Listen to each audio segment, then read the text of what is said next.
Di cadang Dr. Syah, Dr. Tajam, Dr. kat Southern Fertility Center, Dr. ada kata dulu doktor lah, tapi ada doktor yang attach dekat 5 hospital. Lepas tu bila saya check semua, okey, Dr. Syahira memang attach dekat hospital KBJ dengan kat sini. Jadi kat situ yang bermulanya cuci rahim.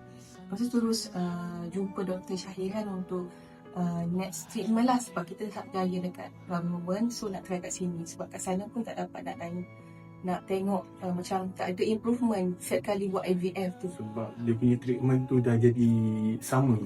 Sama, dia dah tak ada Dia macam tak ada nak tambah dos dah, tak ada, dia dah jadi stagnan saja. Jadi macam kita orang pun macam kita try center lain. Sebab dah kita kali IVF tak berjaya kan.